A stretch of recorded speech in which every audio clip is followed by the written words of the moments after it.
Good day, everyone. How might you be? I haven't put up a new video in a while, and I'm glad to say I'm back again to make another one. Now, there are people who are Simpson White Knights, Captain Sableholes, whatever you call these individuals, these men.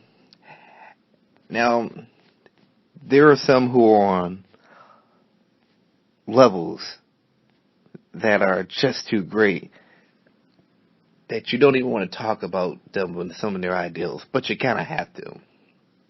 And that's what I'm going to do today.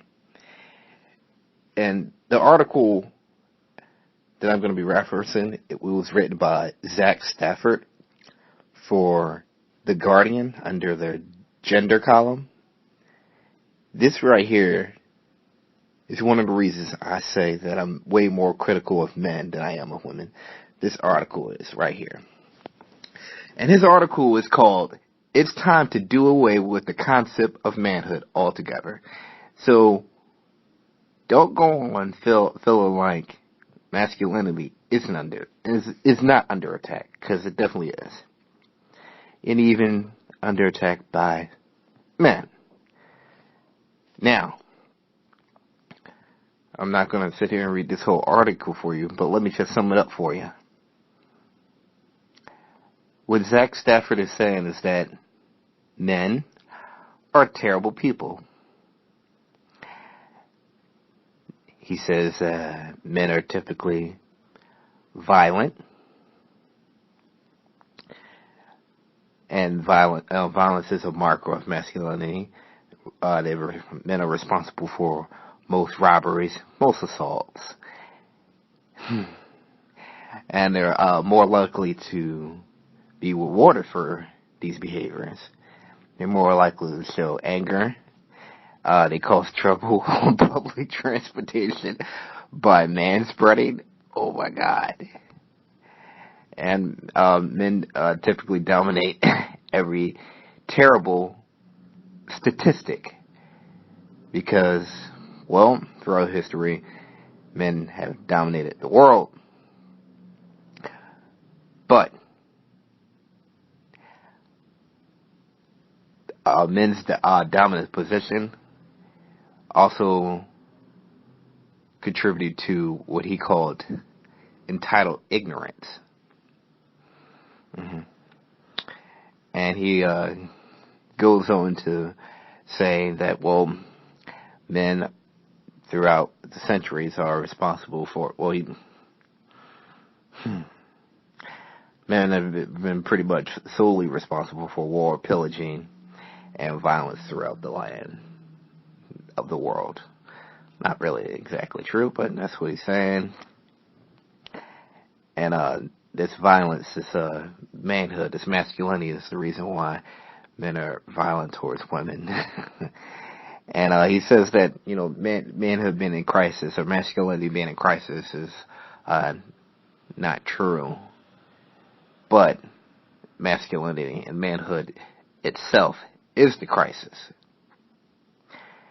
And, well, men need more education on women's contribution to the world. But nowhere in this article does he ever explain that, hey,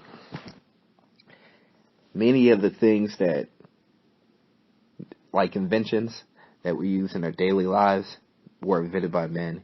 He hasn't given men credit for anything great they've done to the world, for pretty much building everything we got. He doesn't say that, hey, most firefighters, men, most of those people that fought in those wars, for the civilians to be able to write crap like this, those are all mostly men. None of that. He doesn't say that. He never acknowledges that, well, men protected the family and went out and got the food and fed the family. While a wife stayed home and reared children and built them up for the next generation. Doesn't say anything like that here. He just says that men are bad people, and, well, They perpetrate violence when their masculinity is in question. For any reason. So, here goes the ultimate simp right here for you. And he says all these things about masculinity was humorously explored with a hashtag called masculinity so fragile, which I remember floating about earlier this year, but it was stupid. Like, really stupid. But, you know, some females thought it was funny. But if there was a femininity so fragile hashtag, it would be a lot more funny. And it would make more sense, too. But that's a topic for another time. But because of what he says, I guess some negative things that men are responsible for, because men have warts, but you know what? They've all done just about every great thing too. So I think it's a pretty stupid article, but you know what? This is what the guy says.